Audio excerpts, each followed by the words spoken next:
नमस्कार, मैं हूं तान्या। आप देख रहे हैं राष्ट्रीय न्यूज। आइए नजर डालते हैं आज की कुछ खास खबर की ओर। पीएम मोदी के सिकर दौरे को लेकर राजस्थान के सीएम अशोक गहलोत ने उनके भाषण को हटाए जाने का आरोप पीएमओ पर लगाया है, जिसके बाद बीजेपी नेताओं ने सीएम अशोक गहलोत को घेरना शुरू कर दिया है। इसी को लेकर सांसद दिया कुमारी ने कहा कि पीएम मोदी प्रदेशवासियों को कई योजनाओं की सौगात दे रहे हैं। ऐसे में सीएम गहलोत वहां न जाकर सोशल मीडिया पर इस तरह की बातें कर रहे हैं, ये उनको शोभा नहीं देता है। इसके अलावा सांसद दिया कुमारी ने संसद में विपक्षी दलों के काले कपड़े में प्रदर्शन और लाल डायरी को लेकर भी बयान दिया है। मैडम, लोकसभा नहीं चल पा रहा है, आज ब्लैक कपड़े पहन के आए हैं विपक्ष, क्या है आखिर क्यों ये इतना वो हो रहा है? देखिए, मुझे तो ये समझ में नहीं आ रहा कि ये लोकसभा क्यों नहीं चलने दे रहे। इनकी जो बात थी शुरू में कि मणिपुर पर डिबेट होनी चाहिए, उसके बारे में सरकार ने कहा कि हम डिबेट करेंगे, फ्लोर में मतलब हाउस में डिबेट करेंगे। और अमित शाह जी जो हमारे गृह मंत्री हैं, उन्होंने कहा मैं होऊंगा डिबेट में, मैं सब चीज़ों की जवाब भी दूंगा। लेकिन फिर भी विपक्ष ये चीज़ नहीं करना चाहती। इससे साफ साफ ये नजर आ रहा है कि विपक्ष एक्चुअल में इस डिबेट को करना ही नहीं चाहती। वो सिर्फ और सिर्फ पार्लियामेंट की जो कार्रवाई है वो रोकना चाहती है। तो बहुत गलत है ये, क्योंकि बहुत मुश्किल से हम लोग इतने जो सेशंस चलते हैं, वो मतलब साल में इतने सेशंस चलते हैं, इतनी सारी कार्रवाई होती है, वहाँ बिल्स पास किए जाते हैं, जनता के काम किए जाते हैं, क्वेश्चंस आवर होता है वहाँ पर। ये सब चीज़ें ज़रूरी है ना। ये जनता की तो समस्याएं हैं जो वहाँ पर हाउस में हम लोग कोशिश करते हैं कि किसी ना किसी तरह से इनका निपटारा हो, इनका कोई ना कोई समाधान निकले। ये करना ही नहीं चाहते। तो ये तो जनता के हक के लिए काम नहीं कर रहे हैं, अपने लिए काम कर रहे हैं, अपनी पॉलिटिक्स को चलाना चाह रहे हैं, और ये सही नहीं। जिसमें कि आप भी प्रोटेस्ट कर रहे हो। जी, तो ये लाल डायरी का जो राज है, ये तो हम लोग भी जानना चाहेंगे। और राजस्थान की जनता जानना चाहती है कि इस लाल डायरी में आपकी कौन से ऐसे राज हैं जिसको आप सार्वजनिक नहीं करना चाहते। आप इस चीज़ को क्यों छुपा रहे हैं?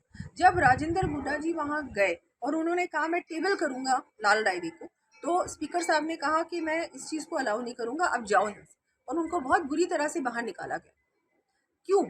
उनको जब कोई चीज़ सार्वजनिक करनी थी तो करने देनी चाहिए थी। तो कुछ ज़रूर इसमें ऐसे राज हैं जो कि वहाँ की कांग्रेस सरकार बाहर नहीं करना चाहती। उन्हीं के बहुत सारे सुनने में आ रहा है कि भ्रष्टाचार की बहुत सारी ऐसी चीज़ें हैं, उसमें बहुत सारी डिटेल्स हैं जो नहीं चाहते मुख्यमंत्री जी और वहाँ की सरकार के सबके सामने आए। तो ये बहुत गलत बात है। और जब राजेंद्र हुड्डा जी ने जो बात कही विधानसभा में कि हम लोग हमारे गिरेबान में पहले झांके, राजस्थान सरकार अपने गिरेबान में झांके, उसके बाद मणिपुर की बात करे, तो सही कहा उन्होंने।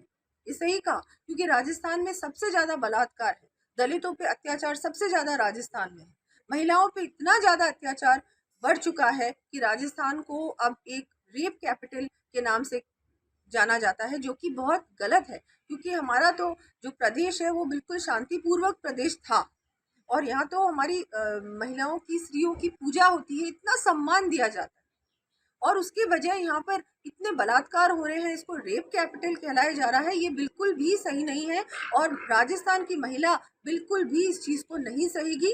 राजस्थान इस चीज़ को नहीं सहने वाला। Thank you. बिल्कुल ठीक नहीं है, क्योंकि देखिए, आप हमारे माननीय प्रधानमंत्री जी सीकर दौरे पर है, और वहाँ पर बहुत सारी जो हमारी योजनाएं हैं उनका भी उन बहुत सारे ऐसे वो अनाउंसमेंट भी करेंगे, घोषणाएं भी करेंगे, बहुत सारे शिलान्यास भी करने जा रहे हैं, उद्घाटन भी करने जा रहे हैं।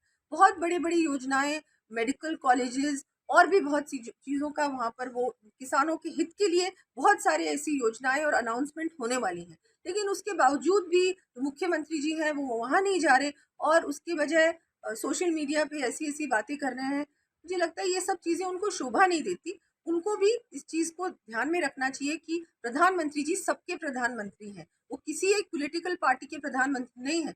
और वो वहाँ जा रहे हैं, इतना कुछ राजस्थान को दे रहे हैं, पहले भी दिया है, अभी भी दे रहे हैं, और वहाँ जाकर ये चीज़ की रिस्पेक्ट करना और उसकी शोभा बढ़ाना और उस कार्यक्रम को अच्छा सफल बनाना भी उनकी भी जिम्मेदारी है। लेकिन ये नहीं मान रहे। अब इनका क्या करें? अब ये सब चीज़ों को पॉलिटिसाइज कर रहे हैं। मुझे लग रहा है बिल्कुल ही बौखला गए हैं मुख्यमंत्री जी, और वो लाल लाल डायरी के पीछे मुझे लगता है अब उनको समझ में नहीं आ रहा कि मैं क्या करूं।